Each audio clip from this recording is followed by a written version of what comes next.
அஸ்ஸலாமு அலைக்கும் வரஹ்மத்துல்லாஹி வபரகாத்துஹு. அன்பான அனைத்து உறவுகளுக்கும் இனிய மதிய வணக்கம். பல உறவுகள் தொடர்ந்துமே கேட்கக்கூடிய ஒரே ஒரு கேள்வி, குவைட் ஏர்வேஸ் அதாவது குவைட் ஏர்போர்ட் எப்போ திறப்பாங்க அப்படின்ற கேள்வி. இப்போ சாதாரணமாக குவைட் ஏர்போர்ட்டுக்கு உள்ள வாரத்துக்கு நான் வந்தேன். ஃபுல் செக்இன், யாராலையும் உள்ளே போக முடியாது. தேவையில்லாத எந்த ஒரு விஷயத்துக்குமாக உள்ளே போகவே முடியாது. முன்னாடி நாம் அந்த ரவுண்ட் போட்டில் சும்மா சாதாரணமாக உள்ளே போனோம். குவைட் ஏர்போர்ட் டெர்மினல் பழைய மத்தார் கதீமுக்கெல்லாம் ஜசீரா ஏர்வேஸுக்கெல்லாம் சும்மா நார்மலாக வண்டியில் உள்ளே போனோம். இப்போ அதே சரியாக அந்த ரவுண்ட் போட்டில் மணிக்கூட கோபுரம் இருக்கக்கூடிய ரவுண்ட் போட்டில் செக் பாயிண்ட் போட்டிருக்காங்க. உள்ளே போகிறதா இருந்தால் சரியான காரணத்தோட மட்டும்தான் உள்ளே போக முடியும். நாங்கள் டிக்கெட் ஒன்று கேன்சல் பண்ணுறதுக்காக, குவைட் ஏர்வேஸில் போட்ட டிக்கெட் ஒன்று கேன்சல் பண்ணுறதுக்காக வந்தோம், ரீஃபண்ட் எடுக்கிறதுக்காக. இதில் பார்த்திங்கன்னா இது தயாரானல் மதனி அப்படின்னு சொல்லுவாங்க, குவைட் ஏர்வேஸுக்கு உரிய ஆஃபீஸ். இங்கே வந்த பிறகு உள்ளே போய் சில விஷயங்களை பற்றி வினவின போகுது, கேட்ட போகுது. இப்போதைக்கு வரைக்கும் எந்த ஒரு ஆப்ஷனுமே இல்லை அவங்களுக்கு ஃப்ளைட் ரன் பண்ணுறதோ அல்லது ஏர்போர்ட் ஓப்பன் பண்ணுறதை பற்றி எந்த ஒரு ஆப்ஷனுமே அவங்க சொல்லலை. ஆனால் குவைட் ஏர்வேஸ் அவங்களுடைய சில ஃப்ளைட்டுகளை தொடர்ந்துமே சவுதி அரேபியாவுக்கு அனுப்பிட்டுருக்குறாங்க. இதில் முக்கியமாக அவங்களுடைய தகவல் என்னென்னு பார்த்தீங்கன்னா, இனி வரும் நாட்களில் இது இந்த அளவுக்கு ரொம்ப டிஃபிகல்ட்டாகவே தொடர்ந்து போயிட்டு இருந்துச்சுன்னா, இங்கேருந்து இப்போ ஜசீரா ஏர்வேஸ் எப்படி செய்கிறாங்களோ அதே மாதிரியே சவுதியிலேருந்து குவைட் ஏர்வேஸும் அவங்களுடைய பயணத்தை தொடங்குறதுக்குரிய ஏற்பாடுகளை செய்வாங்க. அந்த நேரத்தில் இலங்கைக்கு போகக்கூடிய ஃப்ளைட்டாக இருக்கலாம், இந்தியாவுக்கு போகக்கூடிய ஃப்ளைட்டாக இருக்கலாம், மற்ற நாடுகளுக்கு போகக்கூடிய ஃப்ளைட்டாக இருக்கலாம், எல்லாமே சவுதியிலிருந்து இயங்குகிற மாதிரியான செயல்பாடுகளை முன்னெடுப்பாங்க அப்படின்ற மாதிரி தான் தகவல் சொல்லியிருக்கிறாங்க. அதே போல் இன்னொரு முக்கியமான தகவல் என்னென்னா, குவைத்தில் யாராவது உங்களுடைய டிக்கெட், அதாவது நீங்கள் டிக்கெட் புக் பண்ணியிருக்கிறீங்க, டிக்கெட் புக் பண்ணி இருந்தும் உங்களுக்கு டிக்கெட் ரிட்டன் ரீஃபண்ட் தர மாட்டேங்கிறாங்க. நீங்கள் டிக்கெட் புக் பண்ணியிருக்கீங்க, ஆனால் உங்களுக்கு அந்த டிக்கெட்டுக்குரிய காசு ரிட்டன் தரத்துக்கு அவங்க மறுக்கிறாங்க அப்படின்னு யாராவது டிக்கெட் ஆஃபீஸுகள் மறுத்தாங்கன்னா உடனடியாக அவங்களுக்கு எதிராக கடுமையான சட்ட நடவடிக்கை எடுக்கப்படும் அப்படின்றதையும் தெரிவிச்சிருக்கிறாங்க. குவைத்தினுடைய director of the civil aviation, அதாவது சிவில் விமான போக்குவரத்து திணைக்களம் இருக்குது தான் இங்கே இருக்கக்கூடிய டைரக்டர் ஆஃபீஸ், அவங்க டைரெக்டாகவே கடந்த நாட்களில் நான் நியூஸில் கூட போட்டிருப்பேன்னு நினைக்கிறேன். அவங்க டைரெக்டாகவே இன்ஃபார்ம் பண்ணியிருக்கிறாங்க அனைத்து டிக்கெட்டிங் ஆஃபீஸுகளுக்கும்.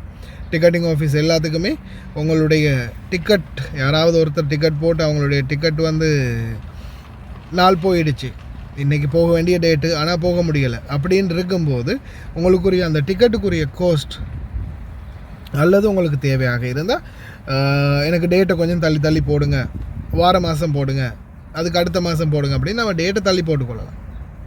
அப்போ ஒருவேளை ஓப்பன் ஆகிடுச்சுன்னா இன்ஷா அல்லாஹ் அதுக்கு பிறகு நாம் அந்த டேட்டில் போகிறதுக்குரிய ஏற்பாடுகள் பண்ணிக்கொள்ளலாம். அப்படி இல்லாத பட்சத்தில் நம்மளுக்கு டேட்டை தள்ளி போட்டுக்கலாம். அப்படி இல்லையா, இல்லை நம்ம இந்த டேட்டில் நம்மளால் இந்த ஃப்ளைட்டில் போக முடியலை, ஆனால் வேற ஒரு ஃப்ளைட்டில் நம்மளுக்கு டிக்கெட் கிடைக்கும் அப்படின்ற பட்சத்தில் அவங்கள்ட்ட டைரெக்டாக அந்த எந்த இடத்துல நீங்கள் டிக்கெட்டை புக் பண்ணீங்களோ அதே ஆஃபீஸில் நீங்கள் டிக்கெட்டை திருப்பி ரீஃபண்ட் பண்ணிக்கொள்ளலாம், அதை கொடுத்துட்டு காசை ரிட்டர்ன் வாங்கி கொள்ளலாம் அப்படின்றத சொல்லியிருக்கிறாங்க. இன்ஷா அல்லாஹ் அதே போல் நீங்களும் உங்களுடைய டிக்கெட்டுகளை கேன்சல் பண்ணிக்கொள்ளலாம், திருப்பி ரிட்டர்ன் ரீஃபண்டும் வாங்கி கொள்ளலாம். அதுக்கான செயல்பாடுகள் வேகமாகவே நடந்துக்கிட்டு இருக்குது அப்படின்றதும் குறிப்பிடத்தக்க விடயம். அதே மாதிரி தற்போதைய சூழலில் குவைத்தில் தங்க விலை சரமாரியாக அதிகரித்து போகுது அப்படின்ற மாதிரி தகவல் ஒன்று வெளியிட்டிருக்கிறாங்க. அது சம்மந்தமான செய்திகளையும் வெளியிட்டிருக்கிறாங்க. கடந்த நாட்களை விட இனி வரும் நாட்களில் தங்க விலைக்கு இன்னும் அதிக டிமாண்ட் வரலாம் அப்படின்னு தெரிவிக்கிறாங்க. ஏன்னா வேறு நாடுகள்லேருந்து இறக்குமதி செய்யக்கூடிய தங்க பிஸ்கட்டுகள் இப்போதைக்கு இல்லை, இம்போர்ட் பண்ண முடியலை. இம்போர்ட் எக்ஸ்போர்ட் ஃபுல்லாகவே டவுன் ஆகி இருக்கிறதால தங்க விலை செய்கூலி சேதாரத்தோடு சேர்த்து இன்னும் அதிகரிக்கும் அப்படின்னு சொல்கிறாங்க. பார்க்கலாம். அதே மாதிரி டிக்கெட் புக் பண்ணினவங்க உங்களுடைய டிக்கெட் ஆஃபீஸ்களில் போய் கேன்சல் பண்ணுறதா தான் கேன்சல் பண்ணி ரீஃபண்ட் வாங்கி கொள்ளலாம். முன்னாடி உங்களுக்கு அந்த நான் ரீஃபண்டபிள் அப்படின்னு டிக்கெட்டில் அடித்து கொடுத்துருப்பாங்க இல்லையா சில நேரங்களில், அந்த டிக்கெட்டுக்கு கூட நீங்கள் காசு வாங்கி கொள்ளலாம். ஏன்னா அதில் நீங்கள் பயணிக்கவே இல்லையே, ஒருவேளை நீங்கள் போகலை, ஃப்ளைட் டிலே ஆகிடுச்சு, நீங்கள் போக லேட் ஆகிடுச்சு, இந்த மாதிரி ஏதாவது ஒரு பிரச்சனைனா நீங்கள் டிக்கெட்டுக்கு ரீஃபண்ட் பண்ண முடியாது. ஃப்ளைட்டே இல்லையே, ஃப்ளைட்டே வேலை செய்யலையே, போகவே இல்லையே. அப்படி இருக்கும்போது அவங்க நான் ரீஃபண்டபிள் அப்படின்னு சீல் குத்தின டிக்கெட்டாக இருந்தாலும் அதுக்கு நீங்கள் ஒரு ரீஃபண்டை வாங்கி கொள்ளலாம். ஞாபகத்தில் வச்சுக்கோங்க. நண்பர்களுக்கும் இதை மறக்காமல் ஷேர் பண்ணுங்கள். வேறு ஏதாவது ஐடியாக்கள் இல்லை தகவல்கள் தெரிய இருந்துச்சுன்னா கமெண்ட் பண்ணுங்கள். அதற்கான தகவல்களை சேகரித்து நான் உங்களுக்கு மறுபடியும் வீடியோக்களை பதிவு பண்ணுறேன். عودة الذهب للهبوط بعد تعافي مؤقت إثر دخول أطراف جديدة في قضية إغلاق مضيق هرمز ومخاوف من انكماش اقتصادي عالمي. حاليا السوق ما في ذهب، يعني اللي يحصل الحين يشتري على طول. السبب ان طبعا انت تدري المطارات حاليا مسكرة، زين. هذا الجوي بالنسبة حق البحري، انت عارف مضيق هرمز وباب المندب شنو اوضاعهم، زين. فصاير ما في ذهب قاعد يدخل الكويت نفس قبل، سواء كان من الامارات او اي ما كان المكان. حاليا الاقبال كله صاير على الذهب بشكل عام، يعني هم قاعد يدورون السبايك، قاعد يدورون الليرات، قاعد يدورون حتى القص، وهم قاعد يشترون المشغول. إقبال المستهلكين ما هو إلا وعي مجتمعي تجاه المعدن الأصفر الذي يعد زينة وخزينة ووسيلة لحفظ الأموال عند الأزمات.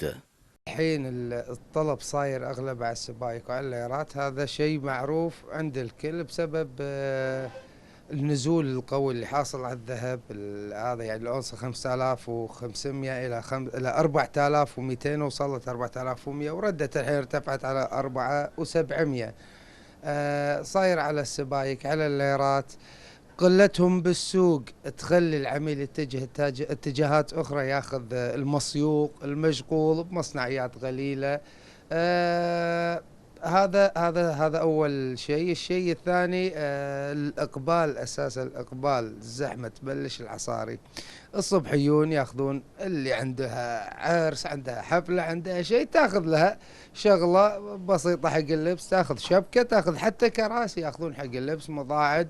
لكن الزحمة تبلش العصر الساعة 6 ونتصاعد هني، عاديون الشباب، يجون الحريم، الكل يدور سبايك، ليرات، مصيوق.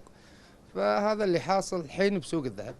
عمليات جني الأرباح عالميا مستمرة على الذهب، وطلبات الشراء في تزايد، وتوجه المستهلكين للمشغولات الذهبية نتيجة شح السبائك والليرات في السوق المحلي.